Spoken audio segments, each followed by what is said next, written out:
Hello and welcome to after school. हम class 10th NCERT series में exercise number 6.2 last video में cover कर चुके हैं। इस वीडियो से हम कुछ नई थ्योरम सीखने जा रहे हैं। एनसीईआरटी में थ्योरम 6.3 दी हुई है। If in two triangles corresponding angles are equal then there corresponding sides are in the same ratio or proportion and hence the two triangles are similar। हमें थ्योरम समझ के इसे प्रूव भी करना है। थ्योरम कहती है कि अगर दो ट्राइंगल इस तरह से दिए हुए हैं, let's say A, B, C and P, Q, R, और बोल रहा है corresponding angles are equal. Corresponding angle means होता है अगर यहाँ पर हम एंगल ए को देख रहे हैं तो इसका करस्पॉन्डिंग एंगल P होगा। अगर इधर एंगल बी को देख रहे हैं तो इधर इसका करस्पॉन्डिंग एंगल Q होगा और C का करस्पॉन्डिंग एंगल R होगा। बोल रहा है कि करस्पॉन्डिंग एंगल्स जो है इक्वल है, यानी कि angle A is equal to angle B, sorry angle P, and angle B is equal to angle Q, angle C equals to angle R। ये हमें दिया हुआ है। उसके बाद में ये कह रहा है कि then there corresponding sides are in the same ratio. अब हमें ये रिजल्ट बता रहा है कि अगर इस तरह की कंडीशन निकलती है तो corresponding sides means A B, this A B और उसकी corresponding side P Q equals to A C और उसकी corresponding side P R, B C equals to उसकी करस्पॉन्डिंग साइड क्यू आर के जो रेशियो होंगे ये इक्वल होंगे, सेम प्रोपोर्शन में होंगे। Hence two triangles are similar, और दोनों ट्राइंगल सिमिलर होंगे। तो इस जब इस तरह का केस हमें दिया होता है तो उसका रिजल्ट ये निकल कर आता है। लेकिन हमें इसे प्रूव करना भी आना चाहिए, तो हम एक बार इसे प्रूव करके देखते हैं। टू प्रूव हमें ये रिजल्ट प्रूव करना है। हम इसका प्रूफ स्टार्ट करते हैं। जो ट्राइंगल्स ऊपर दिए हुए हैं इन्हीं ट्राइंगल्स में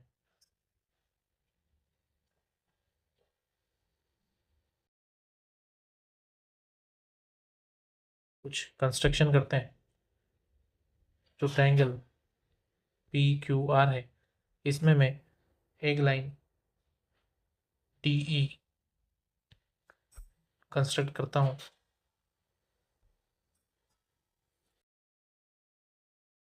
और ये कंस्ट्रक्शन इस तरह से होगा कि साइड ए बी इक्वल होगी पी डी के और साइड ए सी इक्वल होगी पी ई के। इस तरह से हमें कंस्ट्रक्शन करना है। Construct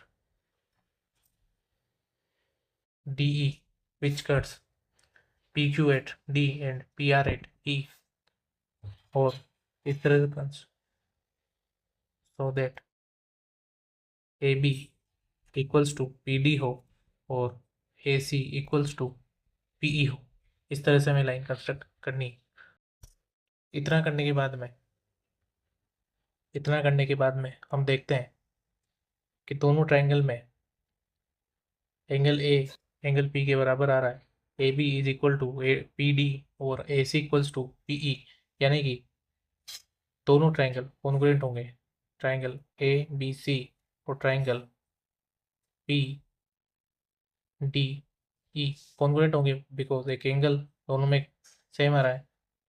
this side A B is equal to P D और A C equals to P E, यानी कि हम कह सकते हैं अगर A B equals to P D हो रहा है और A C equals to P E हो रहा है और angle A is equal to angle P, ये गिवन है।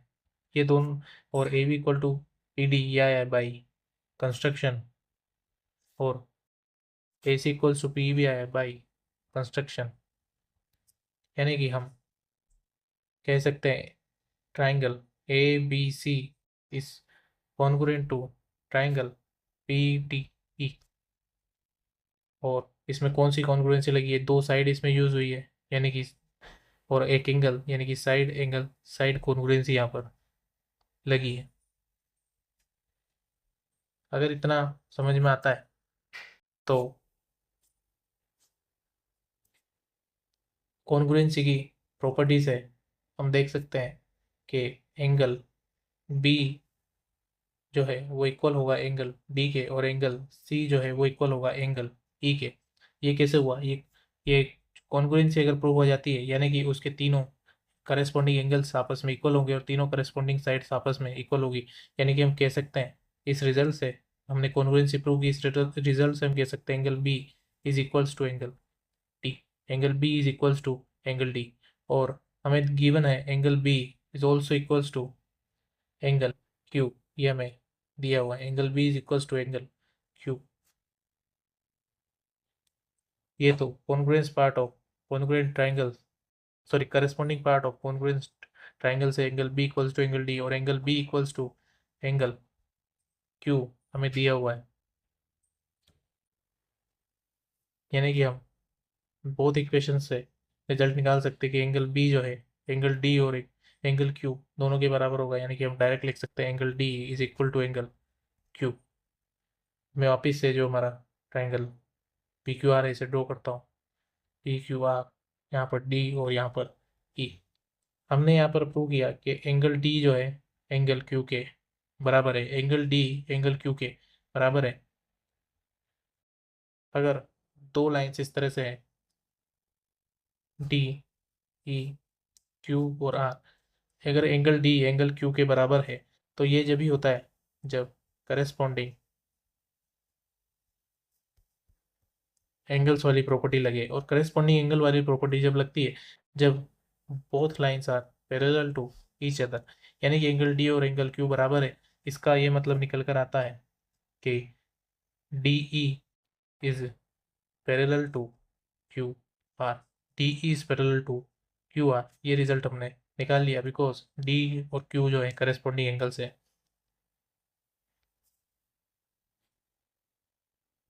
D E parallel Q R है तो हम किसी ट्रायंगल में जब D E parallel Q R होगा तो हम इस तरह से एक बाई बेसिक प्रोपोर्शनलिटी थ्योरम हम ये लिख सकते हैं A D by D Q is equals to P E by E R. ये रिजल्ट हम लिख सकते हैं by using basic proportionality theorem. अगर मैं इसे एक बार इन्वर्स करता हूँ, इन्वर्स बोथ द साइड, या मैं इसे रेसिप्रोकल कर दूँ तो ये बनेगा D Q by A D.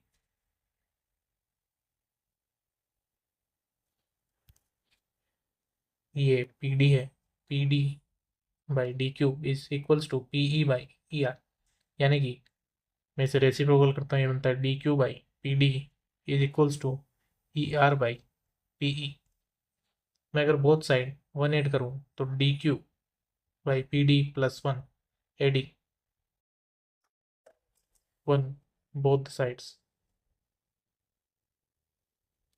इधर E R plus P E plus one. P D का एलसीएम होगा तो D Q plus P D divided by P D is equals to E R plus P E divided by P ई।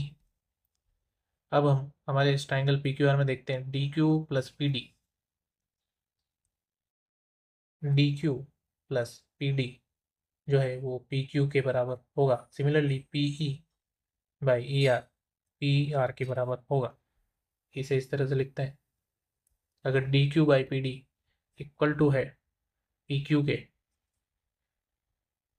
और E R by P E R by P equal है P R के, तो हम इसे इस तरह से लिख सकते हैं। और वापस से मैं इसका अगर कन्वर्स करूँ, सॉरी इन्वर्स करूँ या रेसिप्रोकल करूँ, बोथ साइड इन्वर्स करता हूँ तो ये बनेगा P D by P Q equals to P E by P R. ये रिजल्ट हमें यहाँ से निकल कर, इसे मैं इस रिजल्ट को अगर हम डायरेक्ट भी याद रखना चाहें तो हम रख सकते हैं। हमें ये जो प्रोसेस हमने यहाँ से यहाँ तक की है ये करने की ज़रूरत नहीं रहेगी। अगर हम चाहें तो इस रिजल्ट को इस तरह से याद रख सकते हैं। हमारी बेसिक प्रोपोर्शनलिटी थ्योरम कहती है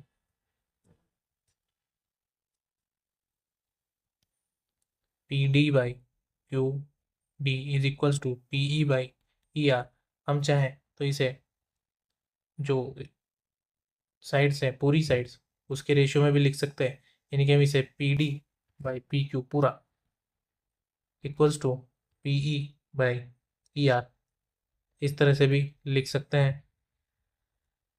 इस रिजल्ट को डायरेक्ट भी याद रखा जा सकता है, और अगर हम चाहें तो इसे प्रूव भी करके हम देख सकते हैं। हमने यहाँ पर प्रूव ऑलरेडी कर दिया है।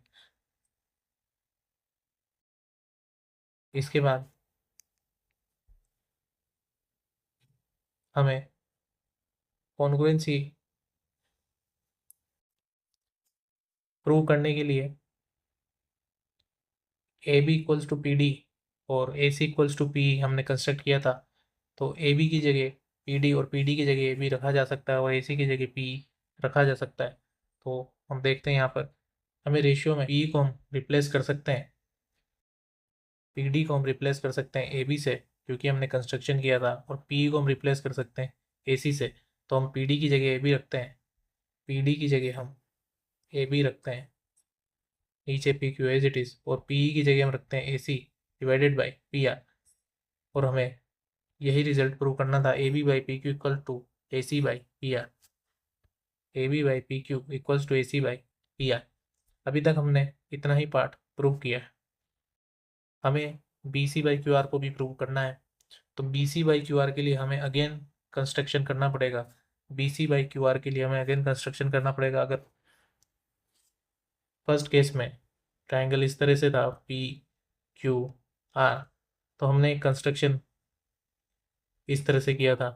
लेकिन अगर हमें B C by Q R को भी प्रूव करना है तो हमें एक बार और कंस्ट्रक्शन करना पड़ेगा, और वो कंस्ट्रक्शन इस तरह से होगा। इसका मैं नाम कुछ भी रख सकता हूँ, मान लीजिए एल एम मैंने इसका नाम रखा।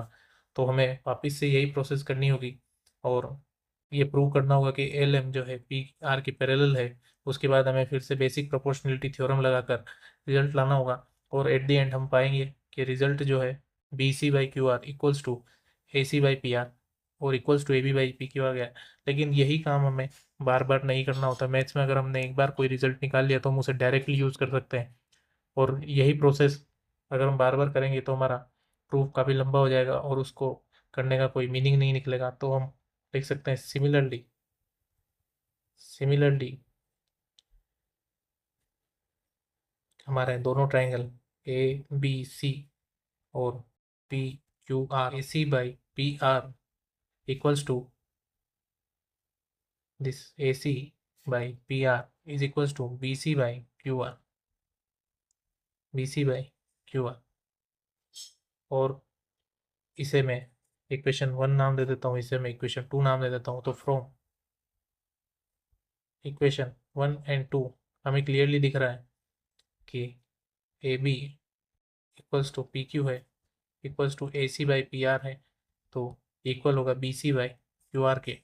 और ये रेशियो हमें निकालना था, यही हमें प्रूव करना था। यानी कि जो रिजल्ट हमारा था कि अगर तीन एंगल्स करस्पॉन्डिंग एंगल्स अगर इक्वल है, तीन करस्पॉन्डिंग एंगल्स अगर इक्वल है दो ट्राइंगल्स में, तो उनकी जो साइड्स हैं, करस्पॉन्डिंग साइड्स है, उनका भी रेशियो सेम होगा या सेम प्रोपोर्शन में वो होगी। इस तरह से हमने इसका प्रूव किया है। ये prove exam point of view से भी इम्पोर्टेंट है और हमारे कंसेप्ट समझने के लिए भी इम्पोर्टेंट है। इसलिए इस प्रूव को हम वापस से यूज़ करेंगे आगे, और ये रिज़ल्ट जो निकल कर आया है ये भी हमें डायरेक्टली यूज़ कर सकते हैं आगे। Thank you.